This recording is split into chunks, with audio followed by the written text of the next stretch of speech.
All right, everybody, welcome to another episode of Soft Elbows. For the second episode in a row, I'll be cosplaying as an adult, as you can see by my suit here. Abby, how are you? Doing peachy, just Okay. peachy.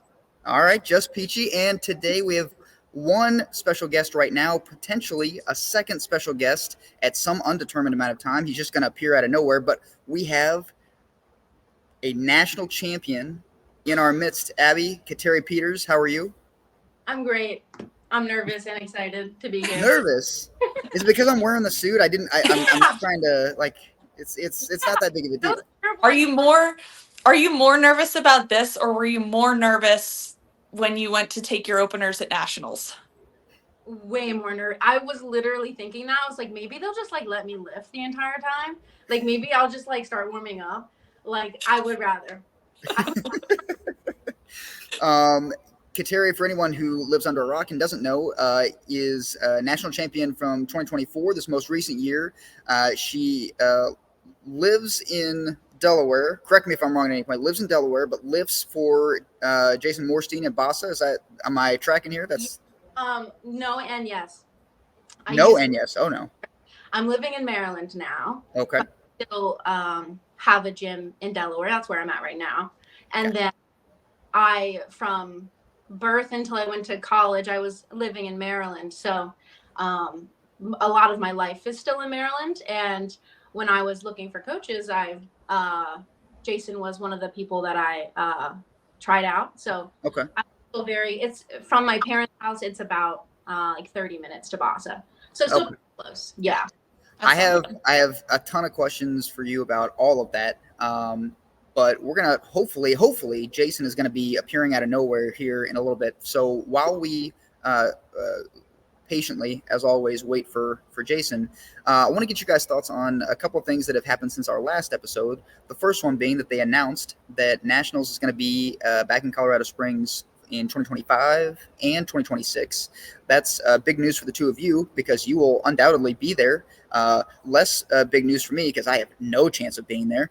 But I wanted to see what you guys thought. What do you think of Colorado Springs? I think I like going there. I think it was a good venue. I don't know if I have a lot of perspective for the pros and cons of being somewhere to do a meet versus another place. So I don't know if I have a lot of thoughts on it. I generally think it sounds good to me. I will go literally wherever. But yeah, I don't know. Those are all my only thoughts. I'm fine. Well, before we get to Abby, I know Abby has many thoughts.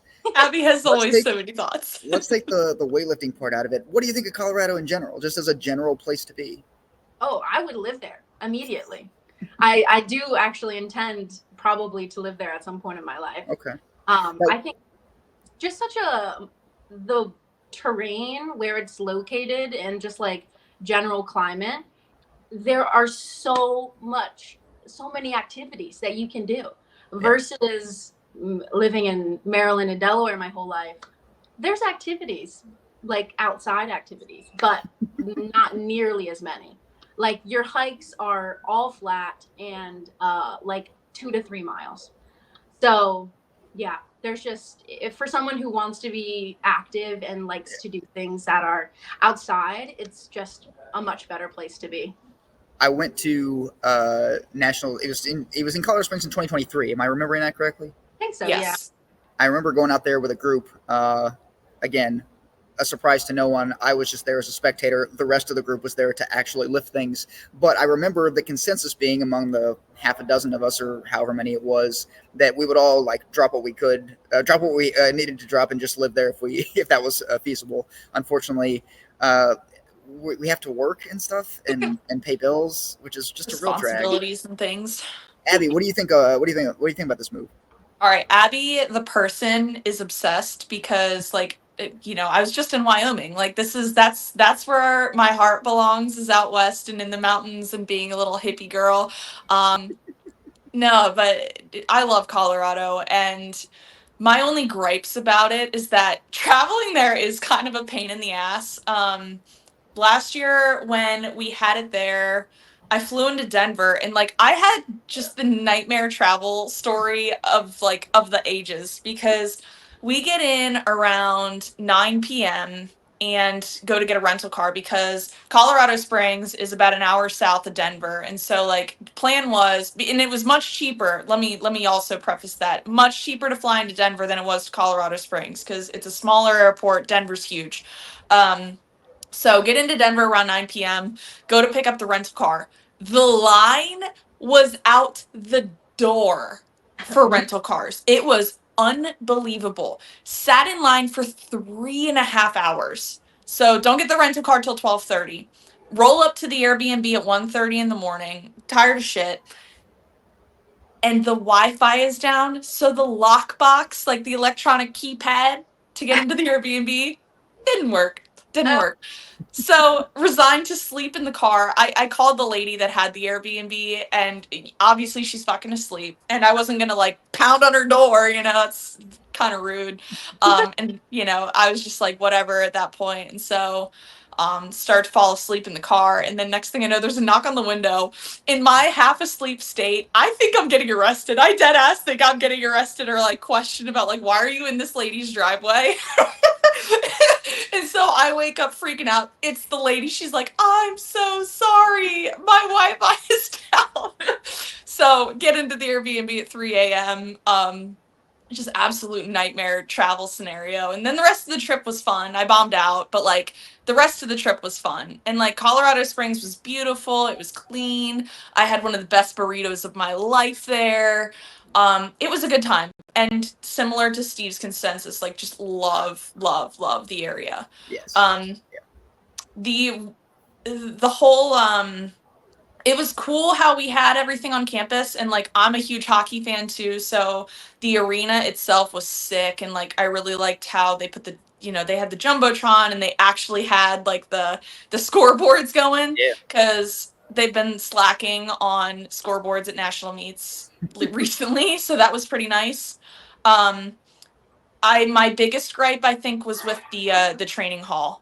It was really crowded. They had pound plates, and like it was so far away too from the venue, and so like was and I'm sure that's like it helped their budget, I'm sure, but that was my like biggest complaint, was that the training hall situation was kind of a mess. Yeah, I agree with that. I forgot about that. Yeah. Real briefly, Abby, I think Jason is here if we want to let him in. Oh, yeah. Let me let him in. Let him in! Wait, have you guys seen that Eric Andre skit where he's like trying to get into the White House? Let me in! Let me in! There Jason? he is! Hello. There Look he at this is. guy. Thank you for waiting. What's on that Oh, whiteboard man. behind you, Jason? Grade A backdrop. Grade A Good. backdrop. Yeah, I didn't want to see all my underwear and towels and stuff, so I put this up. Jason, we are getting everybody's thoughts on Nationals being in Colorado Springs in 2025 and 2026. Welcome to the show. Go. Thank you. Yeah, I listened to Abby. I kind of second her. I did love the venue. I know it had mixed reviews. I thought the venue itself, the hockey arena, I'm also a hockey fan. I thought that was great. I thought it was open. The seating was nice. I thought the warm-up room was big enough.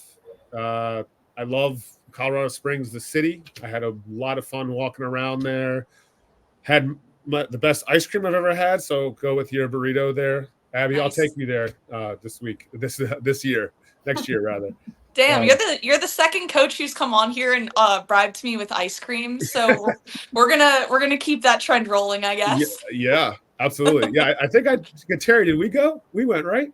I don't remember. Yeah, we went. I took Kateri and Lucas. I took everyone different nights because I had it every night I was there, and I was there for nearly 10 days. I remember you having it every night. But overall, I thought it was great. I agree with the training hall. Little cramped. Pound plates were hard. But guys, we sound like a bunch of prima donnas. I know. It's the elitist sport. Our biggest complaint was pound plates. Yeah, you're right. Yeah, but math, man. So, I that. Real quick before we move on, I liked the venue. Again, I was just spectating, but it was the first venue that I've been at for weightlifting where it felt like the weightlifting was the main event. When we do them in convention halls, like and the convention halls are great. There's nothing wrong with it, but like there are other things going on. You are not the show, but the setup there was really cool because like that was all there was in that building. Like everything was focused on that. I just thought it was a great atmosphere, especially for a national championships.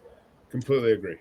I agree with that. And that made me think of a point that maybe I didn't think about before, where like when they are in convention halls or whatever other, it doesn't really matter if it's convention hall or not, but you want it to feel like significant. You want it to feel like important, because anyone does, even when you're like lifting on a platform at a local, you want it to feel like all your hard work has come to this moment, and like you want it to match that.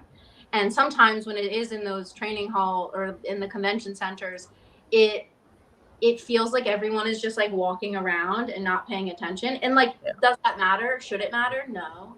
But I think it is like paying the respect that is due to the athletes and how hard all of them work to be there for it to be like a significant venue and to be set up like that. Absolutely. Yeah. That's a cool point. Yeah. All right. Well, since Jason bothered to show up, I guess we'll plug his upcoming meet. Jason, you've got a meet coming up. Tell us about it. November 2nd, No Matter What Open. I think it's our sixth No Matter What Open. Still spaces left, so go ahead and sign up. We are having the meet no matter what. Okay. Open. Pun intended. You get a free cool custom shirt that Courtney Candulu from No Matter What Apparel has designed. They do great stuff. Absolutely. Yeah, it's always fun. Wear a costume if you want. We will be live streaming, have all the stuff that John Chu and Scott and all these guys provide. It will be a smaller meet, but it will still, every session will run the same way on time, and it's just a good warm up for AO finals if that's where you're going, or a good end of year meet prior to Thanksgiving. So yeah, I mean it's always a lot of fun. We're looking forward to it. Pretty sure they'll have some merch on sale from No Matter What and stuff like that. So go ahead and sign up on bars. Yeah, I always love your meets for a number of reasons. One, they're always very well run, and I think that is an undervalued thing. Like as an athlete, as a spectator, as a coach, no matter what your role is, it completely changes the dynamic of the day when the meet is not well run. And you guys, you've been doing meets obviously for a long time. You know how to keep the trains rolling on time. But I appreciate that. I also think, like, I know this. You said this is going to be a little bit of a smaller meet.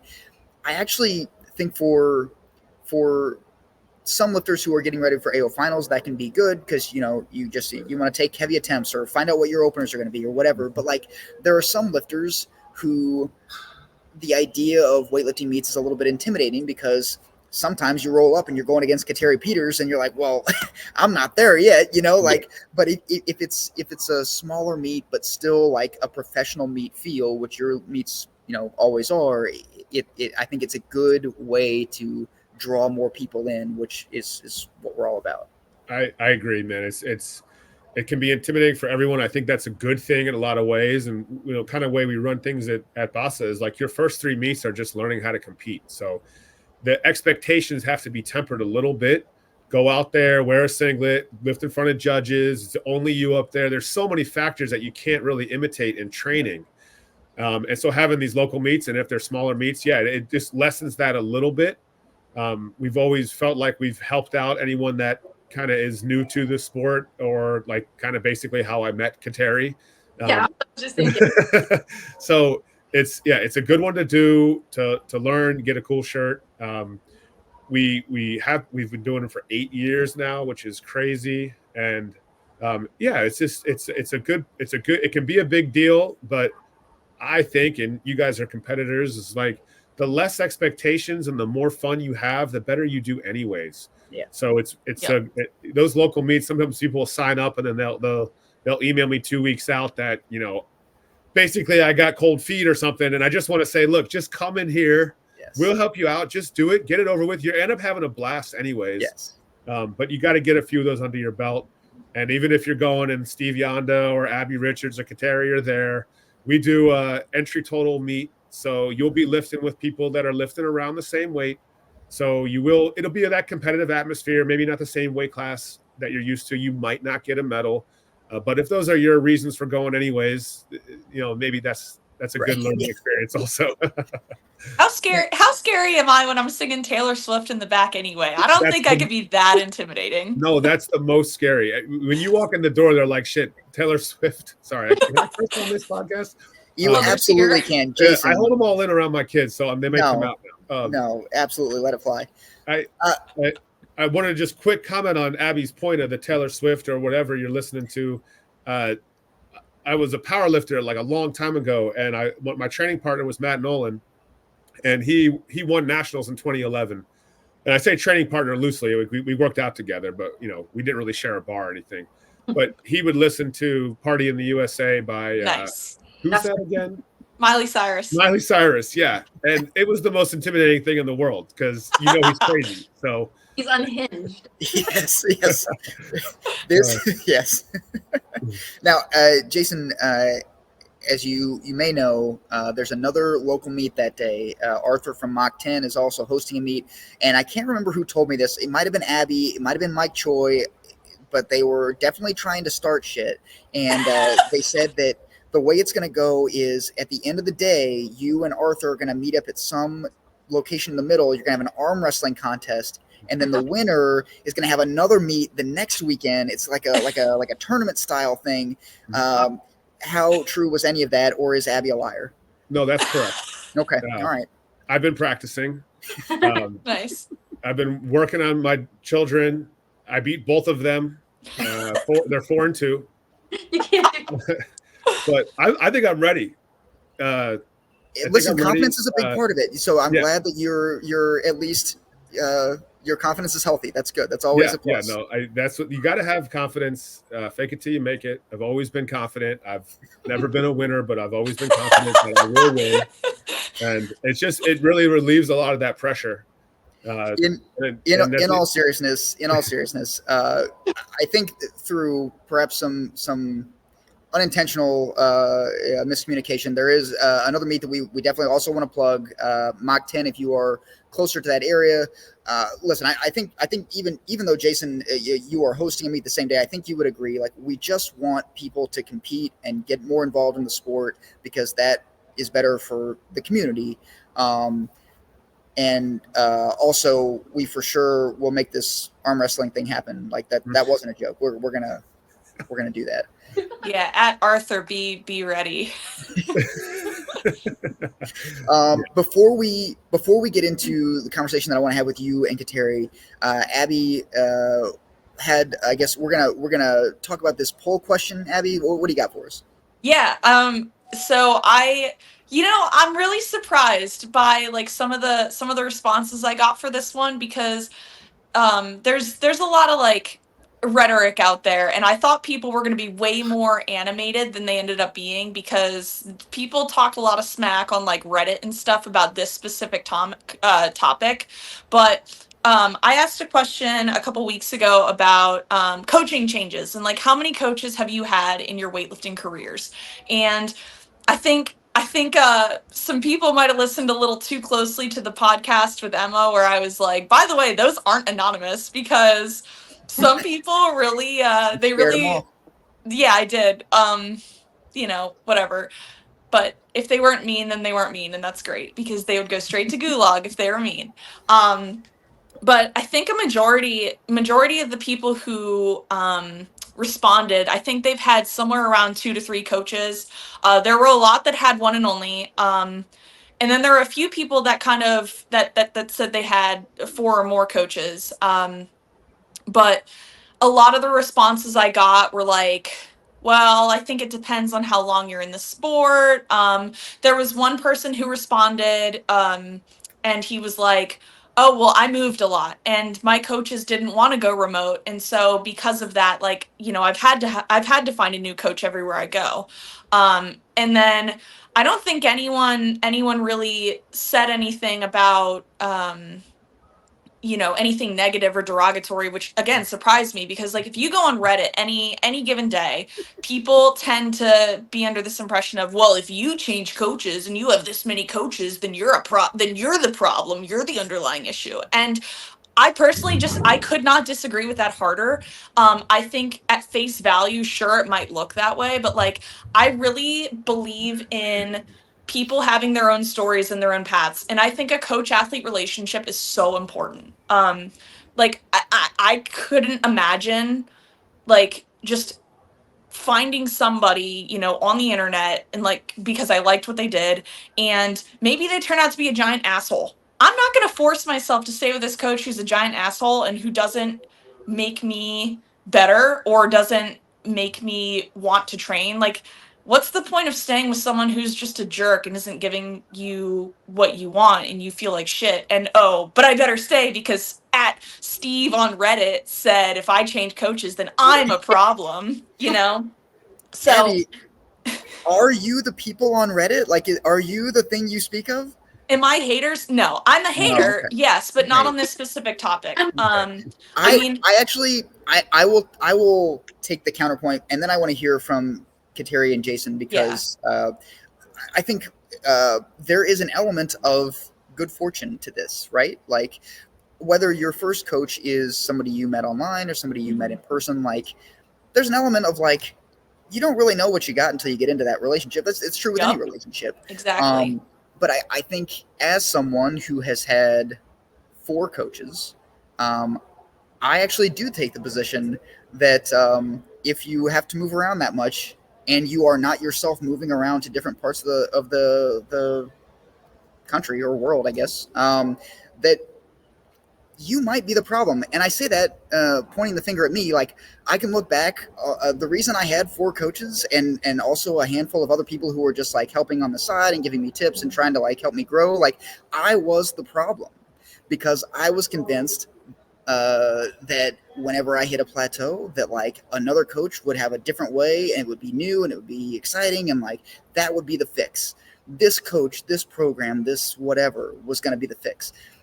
The coach that I had was not the issue. The program that I had was not the issue. My petulance was the issue. My lack of patience was the issue. Like all of these things that like it is tough. I think it's especially tough when you are an adult athlete, an adult who like has a full-time job and other responsibilities and is also trying to be competitive and successful as an athlete. Is like your patience for what doesn't work is shorter. Or maybe I'm just projecting and other people are more mature than I am. But like I feel like in certainly not all cases, Abby, I 100% agree with you. Like if your coach is mistreating you, or you're not, if there's not a good connection there, then for sure don't stay in a bad relationship in weightlifting or in anything else. But if it's just I'm not progressing as fast as I want, I'm not getting the things that I think I should be getting, or hitting the numbers that I should be hitting, like the answer oftentimes, especially in weightlifting, which takes years and years and years to get proficient at, is just to trust in the process, be patient, and stay the course. And I think people are rewarded for that. We are going to be interviewing in a few minutes one of the people who was rewarded for that. And I don't know for sure. We'll find out here in a second. I imagine that it has not always been smooth sailing for Jason and Kateri, because I imagine it's not smooth sailing in any relationship that lasts for as long as you guys have been in that coach athlete relationship. But I think outside of any sort of emotional abuse, certainly physical abuse, or just like it not being like a good personality match, I think oftentimes the athlete is the problem. And again, I say that being an athlete that was the problem. But Jason and Kateri, I'm curious what you think on this. Yeah, I think there is no one size fits all for this answer. I think both things can be true. Like certainly in the case of me meeting Jason, that was just the first coach I met, worked incredibly well for me and still is. So good answer. But yeah, I agree with both of your points. I think for some people, they are certainly part of the problem. And I have maybe a more unique perspective than just being an athlete, because I also am a coach. So I don't coach people competitively, as in like for Olympic lifting, or I don't even have anybody I've ever coached that was competitive with CrossFit, like to the point of going to the games. But there is just truth that like sometimes people don't want to do the hard parts that are required for their evolution in their progress for whatever they're doing, their general fitness, their sport. It is just really hard to look at yourself in the mirror and be like, okay, this is the thing the thing you don't want to do the most is the thing you need to do the most. And that is so hard to try to convince people of. Yeah. Whether that's like you have an emotional block, like there's a place you're not willing to go with yourself, whether you have like a physical limitation that you're just not willing to work on hard enough. And these things, there's so many factors, physical, emotional, and lifestyle, that could prevent your progress. And as a coach, it's like we can see those things, and like it comes from a place of love, and like I genuinely want the best for you in everything. But it doesn't feel like that when you're talking to an athlete or a member, and sometimes it just feels like an attack. And there is things that I can do or coaches can do to like mitigate that feeling, but it's hard to know for each individual what they need so that they can receive like the hard stuff. Yeah. So there's that, and then sometimes coaches just suck, and that's a good segue. Jason, unrelated, what do you think about all this? I will keep my answer as concise as possible. I do have a few points to talk about if you're asking. I am. Yes, please. So I agree with all of you in a lot of ways. I think there are certainly times where the athlete is potentially the problem. I also think that the athlete may need something that they're just unable to find, and they just might be a unique athlete that isn't getting what they need. And although, yeah, it may be on them that they're switching coaches, and maybe they're not giving the coaches enough time or whatever to figure it out.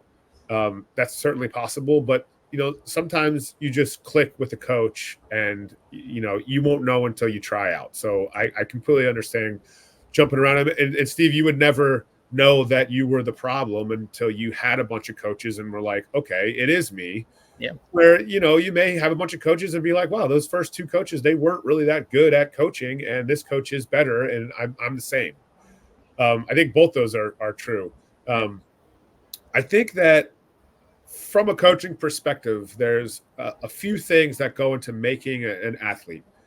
I think programming, form, those are important. I would say that the range of skill levels among coaches regarding programming and form, at least for national athletes, is a very small range. I think that you can take the last place national level lifter, take their coach, and the first place national level lifter, take their coach, and I would say that their programming is most likely, and of course there's exceptions, is most likely relatively good on both ends. There's no perfect program. There's no perfect coach. There's no perfect athlete. But I think the program needs to be, and the form needs to be good. So to be at a certain level, if you're not understanding what you're giving the athlete, and you're kind of just, whether you're taking programs from, like, let's say Greg Everett's, free programmings, and you're just kind of giving them out willy-nilly, that's probably not the best way to do it. But if you understand periodization or whatever you're giving your athlete, and you're putting in the effort, most likely what you're giving them is solid, and they have the ability to get better on that. The other part of coaching and athlete relationship needs to be, like Kateri said, that the athlete's portion. And as a coach, you can give 100%. And if your athlete gives 20%, you're not going to get 120%. You're probably going to get, somewhere in the middle. If your coach is giving 20% and your athlete's getting 100%, again, same results. So both the coach and the athlete need to be able to put forth the right amount of effort to get to the goals of the athlete. And if the athlete thinks they want to be a national champion, but they don't put forth the effort that national champions put towards, it doesn't matter how good the programming is. If the coach wants to be a national champion coach and the athlete's putting forth the effort, but the coach is not learning and growing and getting better and adapting to the skill level, they're not going to get there either. So I think that both the coach and the athlete need to be willing to learn together. They need to be able to make mistakes together. They need to be able to fail. They need to be on the same page. I really try to accept and take responsibility for my mistakes, which I make on a daily or hourly basis. But the athlete needs to understand that this coach is, like she said, like has their best interest at heart and really wants them to succeed. And if that's there and the coach is willing to continue to get better and the athlete is willing to continue to get better, the relationship is most likely going to work much better. Lastly, the better the athlete gets, in my experience at least, the harder it is to coach them. I can take anyone and teach them weightlifting and get them to AO series, almost anybody, no matter what their outside the gym looks like. You know, I mean, of course, if you have no prior training experience, you know, there's a lot of stereotypes and things I can say here, but I'll keep it mild. But, you know, there are certain athletes Jason, we don't keep it mild here. Fair enough. Flaming hot at all times. Let's just say that, you know, your diet is not conducive to growing muscle. These are things that you may just never be that strong. And you need to be strong to be really good at this. And AO series is a very difficult thing to get to. But I believe that anyone who's going to put forth effort and dedicate themselves to at least a 3-day-a-week program and get sleep and you know, improve certain parts of their life, they can get there. And I know that I can get them there. I can teach anybody how to snatch. I can teach anybody how to clean and jerk, at least up until this point in my life. Taking someone from an AO series level to a national level, that's a big deal. And I honestly believe that not everyone is capable of that. And I'm not trying to, you know, bog people down or get people to lose their motivation. But, you know, it takes a certain athlete, and there are a lot more people that can get there that maybe don't believe they can. But you have to be honest with yourself, and you have to understand that it's building. And the better that Kateri got, getting her better became more and more difficult. And it had to be more and more unique and more tailored to figuring out why is the improvement not happening right now. And it doesn't always happen. Like with Kateri, she came in her first meet, never having followed a weightlifting program ever. She qualified for AO finals. So, cons, by the way. What's that? Lifting and Metcons. Lifting and Metcons with like 75 people in her corner that had no idea what counting was. No offense to your family, and you just had an experience. So, but it's like she's already really high up. So immediately I saw, man, this woman has this crazy potential. I don't want to screw this up. I'm going to do the best that I can to continue to read and learn and ask. And I've just been so fortunate in my career to be thrusted into this national scene so early on that I've been able to fake it till I make it and then continue to get better now where I feel like I belong. And I feel like I can even mentor other coaches to get better. Whereas before I was there and inside, I'm just like going crazy because I felt like, holy crap, there's Camargo over there. There's Everett over there. And, you know, there's Maddie and all these people all around me. And I don't belong here. And I felt like an imposter.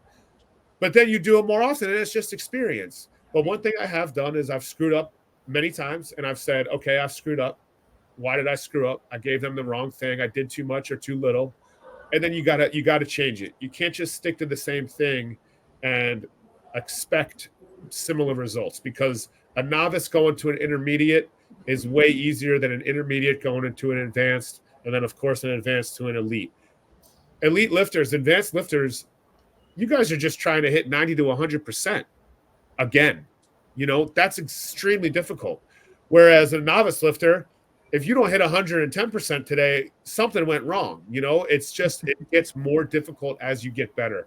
So I think the coach and the athlete both have to make the sacrifices. They have to change their lives if their real priority is to reach these new levels. So if they both bought into that, then it can go really well. And I have one more comment on this changing coaches thing. I have had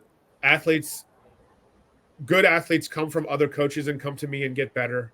I've had good athletes leave me and go to other coaches, get better. And of course, I've had good athletes leave me and not get as good.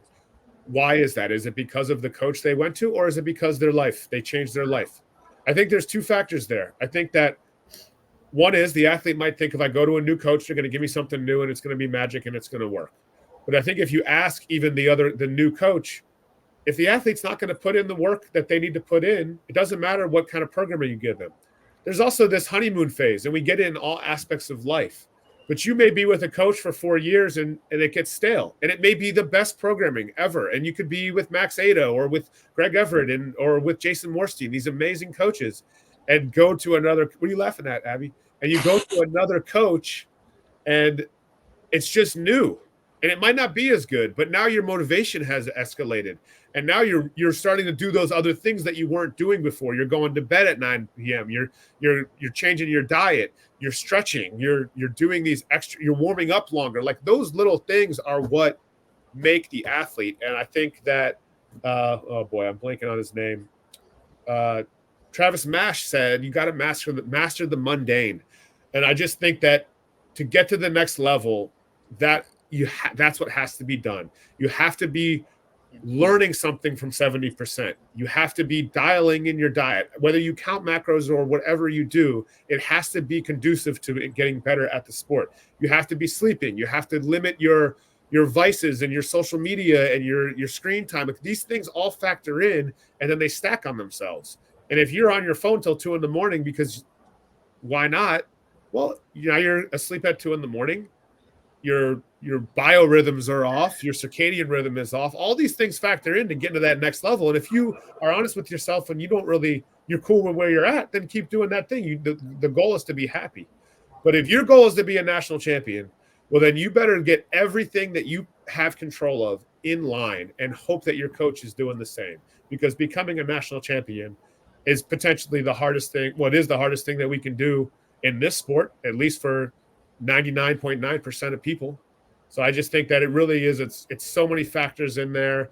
The athlete and the coach have to both be committed, and they have to be honest with themselves. They got to be cool with making mistakes, and they got to be cool with growing and learning from those mistakes.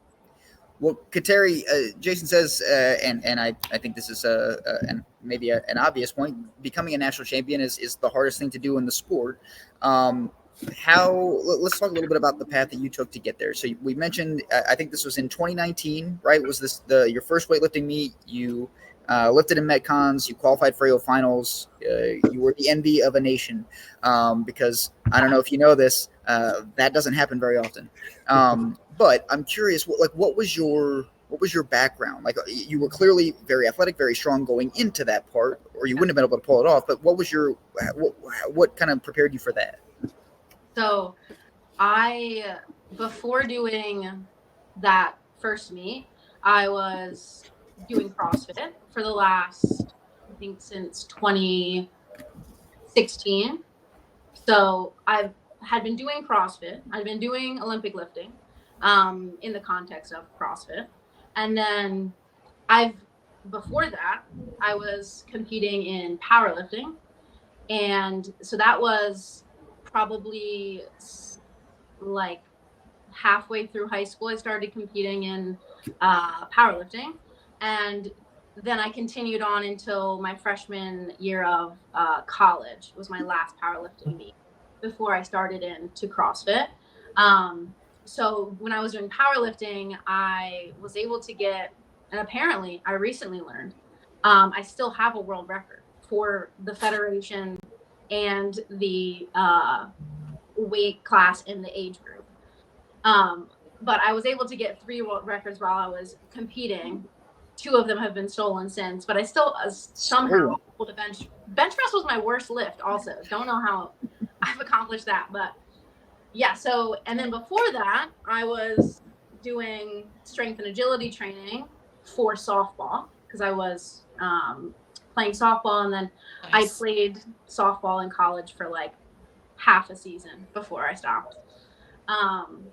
But yeah, before that though, I was always athletic, always like I was always moving, but I had a pretty like substantial life change from being overweight and then like the end of middle school going into high school, and that's when I like dove into fitness, and that's kind of that transition was the start of everything that followed that I just listed.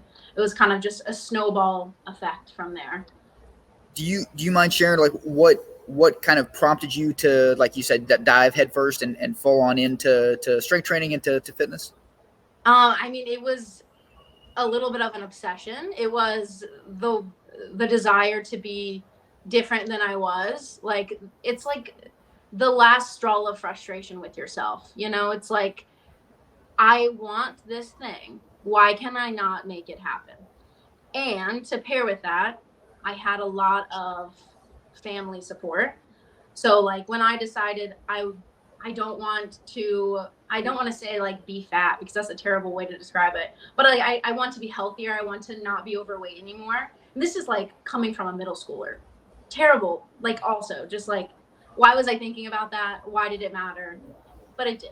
And so I expressed that to my parents, and so they were on board, and they wanted to help me in the ways that they could. And then that summer I joined the speed and agility camp that I eventually gym Get Fit I was in Maryland.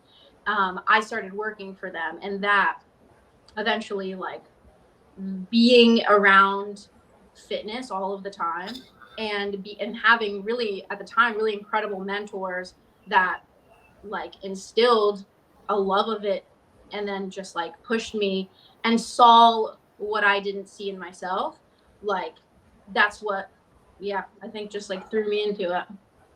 So by the time you got to the point where you were going to try this weightlifting meet in 2019, clearly you had a background in strength and speed and agility, all of that stuff. So the athletic foundation was there. Yeah. When you entered the sport, it sounds like your potential was obvious to Jason relatively quickly. Did you enter the sport with ambitions of being a national caliber athlete, or were you just trying this out to see what happened? Like, where were you at when you got in? No, I had no idea what was happening. I still barely know what's happening. Quite and that's so real. And I prefer it that way. I prefer to not know what's happening. When I like did the first meet, I had a family friend that at the time was going to Vasa. I think he was doing strongman stuff there, and he was talking to my parents about it. He was like, I think Kateri would be really good at this. She should try it. They're having a meet. And I was like, okay, sure. Why not? So I started like training for snatch and clean and jerk more frequently while I was still doing quite a lot of CrossFit. That same year, 2019, I was third in Delaware for the CrossFit Open. So I was still doing a lot of CrossFit, and I did the meet in Metcons. I was using an illegal belt. It was like the width of the belt was too wide, and he who shall not be named made aware that fact while I was about to take my first attempt. Wait, hold on. This is how we solve that problem. What does his name rhyme with? And you have plausible deniability. I actually don't even know his name. So. Oh, that's unfortunate. My face is red because I think I know who he shall not be named as. Abby, look at me. We know who it is. We know who it is. We know who it is. Yeah. And then my family, I guess Jason at some point went over to the people that were helping me and were like, she could qualify for AOs if you do this. Did you do that, Jason? Yeah, and they were like, great, what's AOs? Yeah. So I could tell that they were a little flustered. So I thought I would reach out and just say, we can help you if you would like it. Yeah. I mean, she opened at like 80 kilo snatch, and I was like, okay. All right. We can. So Kateri, like, so how, at what point did you and Jason have that conversation? I guess this question is for both of you. At what point did you guys have that conversation of like you are not just slightly above average, like you could be very, very good at this? Like, at what point did you guys discuss, I guess, the possibility that you could be a national champion? I don't think we Have you did. ever discussed it? I don't. It was just like, I think what's helpful was like, I don't know, maybe we did at a certain point. Like, it was like, okay, you can go to nationals. I think maybe that was the first AOs. I don't remember. Yeah, I can't get exactly the timeline, but I try to look. You get athletes and you kind of see, okay, you can see best case scenario, and I have athletes that I'm like, man, I think that they can qualify for a national meet. Just depending on their experience and their history and their age and all these things. Do they really have what it takes to do all the things we talked about earlier to be the best in the nation? And with Kateri being so new and so into training and having such a solid background in all the mundane things, I can't say that when I met her, I was like, she could be a national champion. I don't know if I thought that, but I didn't rule it out. I remember getting bronze at nationals with Kate Vibert at the time there and winning. And I'm thinking, okay, so she's, I think, Tillman, I think she got second. And you were like right on her heels. And I knew that we weren't where we were going to be.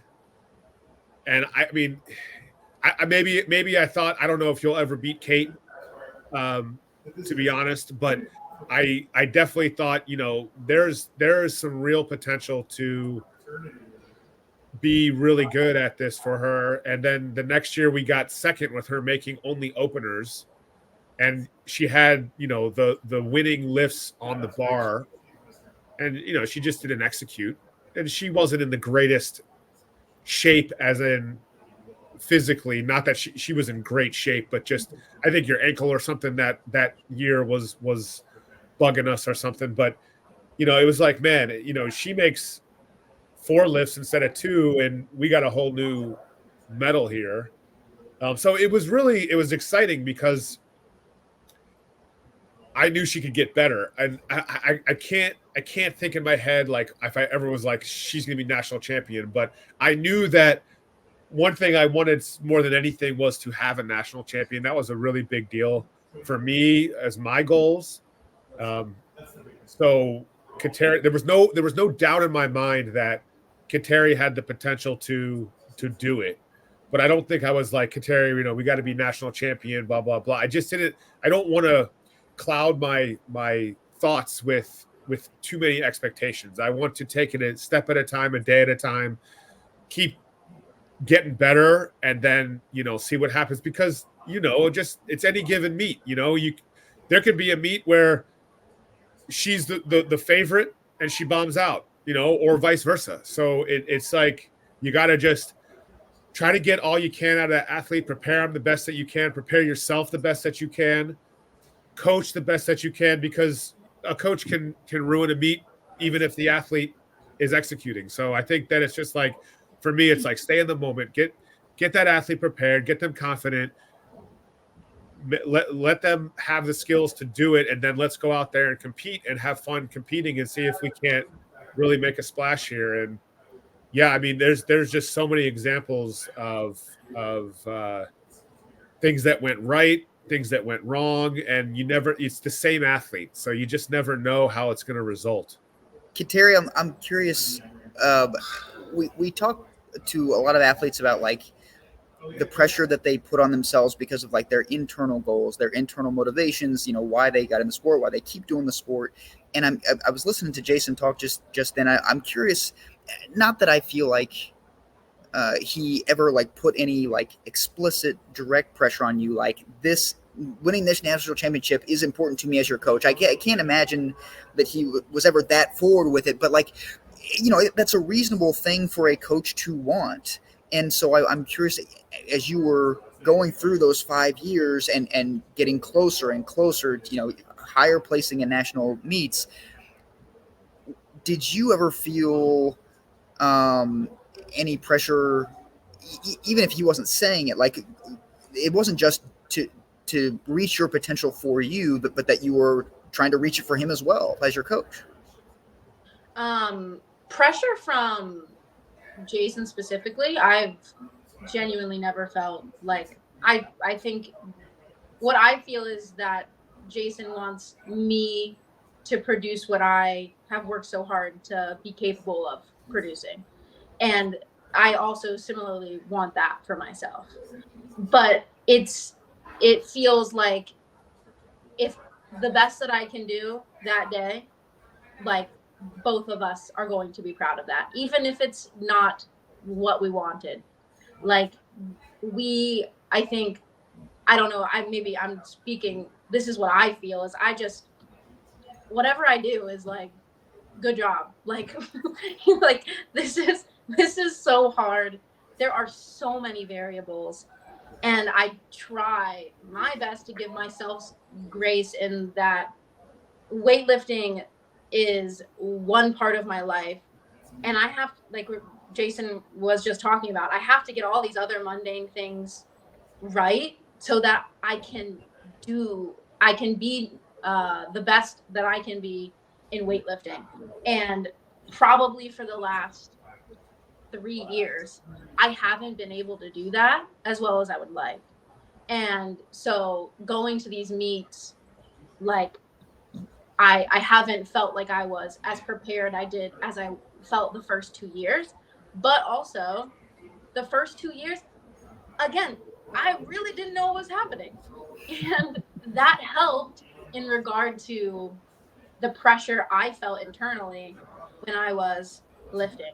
And you can even see it in my accuracy, like how many makes I also, my percentages are getting closer to what my strength capacity is.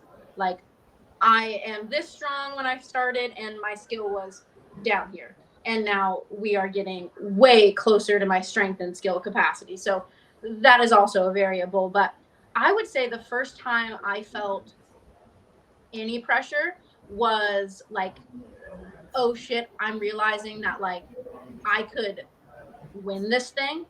Like, third and second, I felt pressure, but it was just like, whatever I can do. But I've been on the platform now every time I've competed, and now I could potentially win. I'm pretty sure that was Las Vegas when I competed I think it was 87. Yep. And that was the first time I think I genuinely let the pressure of, like, what could happen if I perform get to me. And that was just me realizing, like, oh shit, like, I could get first right now. You girl boss too close to the sun. Yeah, I was like, yeah. I want to just comment on that. Like, part of the reason Kateri is so good is because of what she said earlier of being proud of herself for being there, and it allows you to have fun. And I think again, when you get to these higher levels, it's not about how strong you are. One of my sayings around the gym is that in the A session, everyone's max is basically the same. It's who's healthiest and whose mental game is the strongest. And from first place to 10th place, they're squatting the same, they're pulling the same, they've hit the same PRs in training for more or less. But that first or second place athlete went 5 for 6. They had the most fun. They didn't let the pressure get to them. And that 10th place athlete was nervous for 3 days prior to, and nervous might not be the right word, but their mental game wasn't as strong. And when she has that attitude of, like, I'm here, I know how hard I'm working, I'm not going to change, I'm not going to get better because of my warm-ups in the back room 3 weeks out from the meet, when we're in our peaking phase, 3-5 weeks out. It's not to get better. In fact, nearly 2 months out. We're not trying to get better. We're trying to realize how good we are and be confident at the weights that we know we're good, we can do. So we can do those weights on the day, at the time, at the weight class that we are forced to be in. So the less pressure you can put on yourself, the easier it becomes. And a quick example, when she won nationals, and I don't want to make it a negative thing, Kateri missed her first 2 snatches, and she had missed her first snatch of like maybe the last 3 meets. And I was so sure that, because she always made a lot of reps, and I think that prior to Vegas, she put a lot less pressure on herself. She was kind of unknown. She'd go in there, nobody knows who she is. She'd just go out there, and people are like, "Oh my gosh, this girl's opening at 102. It's crazy. Who is this person?" Now she shows up, and everyone's like, "That's Kateri Peters," and it's a big deal now. So she kind of started feeling that, and I think that kind of showed on the platform, because we would, take 95 in the back, and it's like, put some weight on the bar, and then she goes out there and would miss 99 or 98, and it's like, what the hell happened? But I think that's that pressure right there that she kind of gained from understanding, I can do this. When she missed her second snatch at nationals, I felt this way. I had a feeling she felt this way of like, what the hell? Like, this was not supposed to happen like this. Like, we came here to win this thing. We have such an amazing opportunity to win. I wasn't upset with her at all, but I could feel both of our energies kind of going in this negative direction. And what I did was, I'm not gonna go up to her and give her my negative energy. She's really good at accepting and acknowledging her disappointment and moving on. And I need to do that too. So I walked over to my other coach and I just said, "Look, this is how I'm feeling right now. Get it all out." She sat, by the entrance, and she did her mindfulness, and she thought about her disappointment, and she acknowledged it.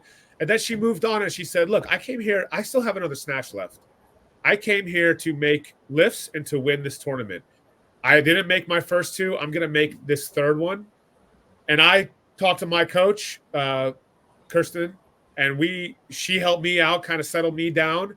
And I looked over at Kateri, and I could just see that she's in a different mindset. And now I'm in a different mindset. And then I went up to her, and I just said, just something simple, positive, and I could just tell we were back on track. And she went out there, and before that lift, we had 0 on the board. After she made her third attempt, which was excellent, we were first in snatch. And it's just so crazy how it can shift that way, because it was strictly mentality. It had nothing to do with ability. We know she was good for that and more. Not today, for whatever reason. So she got refocused, she got redialed in, and she went out there and hit the best rep of the day. And then we walk off after the third rep, and we're both super excited. And it's just like a complete shift. It's a damn roller coaster back there. I mean, it's so emotional, the highs and the lows, and it's so hard to stay in there, to stay in that focus as a coach. And I think I struggle personally with reactions. As a parent, as a coach, that reacting is the hardest thing for me. But one of my strengths is preparation. So I always try to lean on that preparation and not try to sway from it. And I've been reckless before, and we do miss and go up, because I feel like that shows athletes the confidence. If I see that you executed a good attempt and it's not the weight on the bar that you're missing, let me put a couple more kilos on there, because I know if you execute a good lift, you're going to make it. That also tells the athlete that, okay, coach believes in me, even if I don't believe in myself. I'm going to go out there and do it right. And we went up in every lift, and she missed their opener. She missed a little bit heavier on her second one, and she made the heaviest attempt of the day on the platform, because I knew she was good for it. It wasn't the weight on the bar. It was just that she didn't go out there and execute her lift like she knew she could have. She could. So she goes out there and she does it the right way, and we're in first place, and now we're in the driver's seat again, going into clean and jerks. So it's such a roller coaster. The coach got to stay focused. The coach has to stay in it. The coach has to be confident. They got to do counting right. They got to pick the right attempts. They got to burn the right clocks. They got to do all that stuff correctly. But the athletes got to go do the hardest part, and they have to execute. And it starts with believing in themselves and going out there and knowing that they can make it, even if they have a bad attempt. You have to stay in that moment. And Kateri is like the best I've ever worked with at acknowledging disappointment and moving on. And it's like that is an intangible that's what the best athletes have. And when like Hampton Morris, he's another guy you see him lift and he'll take a bad attempt. And everyone watching is just so upset and so down. And then he goes out there and makes it. And it's not because he's any stronger. He didn't figure something out. He didn't take a pill in the back, I don't think. But he went out there and he says, look, I know I can do this. I'm just going to go do it the right way. And it's because he's got a clear head. He's focused. He's dialed in. He doesn't care who's watching. He doesn't care about his Instagram posts. He knows he needs to go out there and execute his lift. And he dials it all in, or she dials it all in, and they put it all together. And that's part of the beauty of this sport, is that you can see the ones that go out there and have good days, they are dialed into themselves and not something different. And I think, I'm not going to get political and all this shit here, but there's so many distractions these days that are working against us. We think they're positive, but they're only producing more and more distractions. And if you're out there thinking about who's watching, what you want to do, it's too much. You got to go out there and you got to execute. You got to be balanced. You got to have your good timing. You got to have a good lockout. Those are the things you got to focus on. You got to get your cues in line, and you got to go out there and have fun. And one more quick thing. Abby is also one of the best people to dial it in, regardless of distractions. And I told her this at the last meet, man. She can go there and just have everything working against her. And she goes on that platform and it's all about Abby and her lift. And it's the most amazing thing. And I'm so grateful to have her as a friend and to watch her lift, because she just is so dialed in every time. And it's such a hard thing to get to, regardless of your skill level. That is the one main thing that these athletes said. If you're trying to get better, man, you've got to be able to dial into yourself when you're out there. Jason, yeah. Inhale for like 3 seconds. Kateri, what do you got? Please, Kateri. Okay. So like with the allowing if something bad happens, like allowing it to just to refocus, that being able to do that is not something I think comes naturally to anyone. This is something that I can only do because, one, I have been in therapy for quite a while, and two, because I've actually practiced what I am trying to achieve. And you have to let your emotions just be waves. You just have to. Like, you're going to feel so, like the roller coaster that you're talking about. You can't stay on that roller coaster for every single emotion you feel. Like you just have, like, it existed, the disappointment happened, and it has to be okay. And now we have to refocus. We have to let that feeling go and decide to feel differently, or else it's not going to work. And that's not just in competing, but in everyday life. I feel that so hard. I do. I think that's one of the best points I think anyone's ever made about just mindset and training. And like, you made a point about, like, yes, being in therapy is one thing, but actively practicing what you're learning and that mindfulness, and actively making sure you are accountable to doing the things correctly and you are making those choices for yourselves and rolling with those decisions. I think that's the biggest mistake a lot of people make with weightlifting, is like they get a lot of great knowledge on mindset and then they never practice applying it. And so I think that was just such a great point. You two have been dreams as interviewees, because I had a longer list of questions, but I asked one question, you answered like 6 of them in one fell swoop. So that's because that's good for us. That's good for the audience, because that means that I talk less. Everyone loves it when I talk less. Everyone loves that. Everyone loves it. It is statistically true, actually. I know. Anyway. You did a Reddit post on that. But I have one last question. And we're going to let you guys go. Kateri, after Nationals, it certainly seemed, based on your social media, that you purchased and or moved into an RV. Is this true? And if so, that's fucking awesome. Yeah, it is. Yeah, I'm living in a travel trailer. I think that's so. What made you want to do that? Like, how has that been? Um, so it was,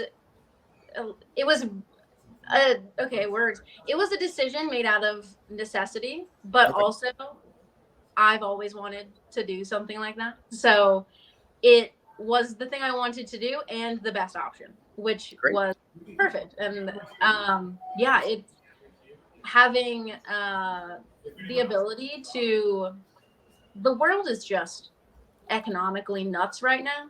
So being able to find a way to continue living by myself, which I like doing, to have a place for all three of my dogs, and to be able to not only just like get by it and afford it, but also be able to set myself up for financial success for the rest of my life, and being able to save money and do the things I want to do. It was the most perfect decision. And I love small spaces. So I love How's it that. been? And she First no couple longer months. lives in. Go ahead, Jason. I'm sorry, it's just because she no longer lives in Delaware. She's in Maryland now, so we get to see her more often. So So we do even have better. 0 Delaware lifters then. Dang it. Yes. We are down, Back to down zero. to 0. Yikes! All right, Kateri, you got to recruit somebody. We can't not have. We got to have someone. I could do that. I feel like I still have a business in Delaware, so I think Okay. I could still count as a Delaware lifter. Okay. I'll go door to door with you, and we can just scout weightlifters and bring them into your gym. And you know what, Steve? That's where we can have Soft Elbows Daycare. We can base it in Kateri's gym when we go door to door knocking. That's Yes. The idea no one asked for and no one wants. You and me running a daycare. All right. Well, Kateri, Jason, thank you so much for being on the show. Kateri, I'm super pumped to see all the success you are going to continue to have.